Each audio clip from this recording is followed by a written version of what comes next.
Samantala, pinamamadali ng Senado sa Department of Agriculture ang pamamahagi ng 10 billion pesos na cash assistance para sa mga magsasaka at mga mangingisda sa harap ng nararanasang krisis sa langis. Isinusulong naman ng isang senador ang pagsuspinde ng value-added tax o VAT sa produktong petrolyo. Ang detalye sa report ni Mar Gabriela. 500 piso kada araw ang nadagdag sa gastusin ng mga mangingisda dahil sa biglaang pagtaas ng presyo ng krudo. Yan ang inihayag ng Samahang Industriya ng Agrikultura o SINAG sa pagdinig ng Senate Committee on Agriculture, Food and Agrarian Reform. As is right now, mapa-aqua o mapa-capture fish, ang estimate nila is 40-50 liters sila kada araw eh. So ang ginagawa ng iba ngayon, every other day na lang nagpapalaot kasi nga hindi na masussustain yung araw-araw sila para makahuli. So para lang meron tayong idea, it's 500 per day sa 25 per liter na additional sa diesel.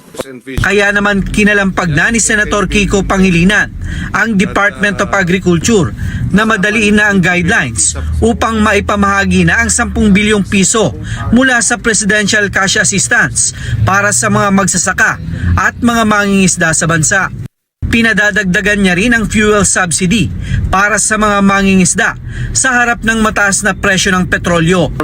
Fisher folk. Yan 10 billion pesos.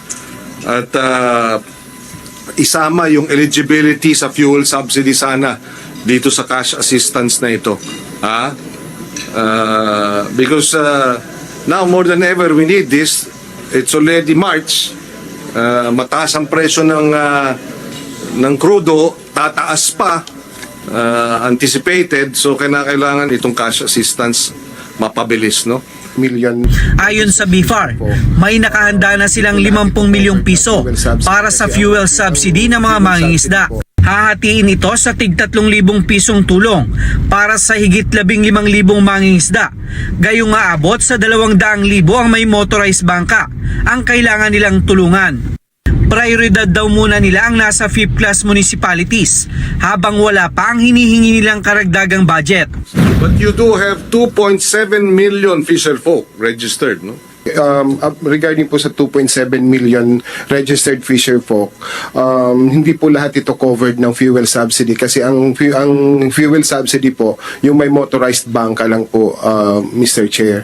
So we have this boat registration or the registration po na nasa 200,000 po ang registered motorized bangka. So that's our priority in giving the fuel subsidy, Mr. Chair. Thank you. Pero ano yan, may isang bangka, 4 ang gumagamit eh. Regardless po, Your Honor, if they own the boat, they rented the boat, or they just nakiusap lang sa boat, as long as they have this bangka po na na-provide sa atin, then they are qualified or entitled for the fuel subsidy. Git naman ni Pangilinan, kulang na kulang ang 3,000 piso sa taas ng presyo ng krudo ngayon. Yung 3,000 ginoong taga Batangas, gaano kalayo yung 3,000? Anong abutin nun? Ilang araw o ilang oras? Yung 3,000 sir, ano lang yan, siguro mga 2 araw lang po natin yan na consumption. 2 to 3 days lang po siguro na consumption natin yan sa pangingisda natin doon sa municipal water. 3 days ng dating presyo.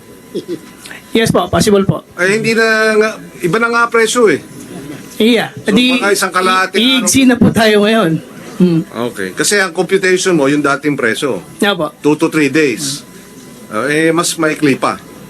Yes po. Okay, sige. Samantala, isinusulong naman ni Senator Amy Marcos na suspindihin muna ang 12% VAT o value-added tax sa langis. Kung papalo daw sa 85 pesos ang kada litro ng diesel at 74 pesos naman sa gasolina, higit 8 pesos daw ang mababawas sa diesel habang 6 pesos naman sa gasolina kung aalisin ang VAT. Pero paglilinaw ni Senator Amy, hindi lahat ng sektor ay bibigyan ng diskwento. Pakikinabangan lang daw ito ng mga tsuper at operator, mga magsasaka, mangingisda at iba pang maliliit na kumukonsumo ng petrolyo. Mar Gabriel, para sa Mata ng Agila. Matatag, matapang, matapat.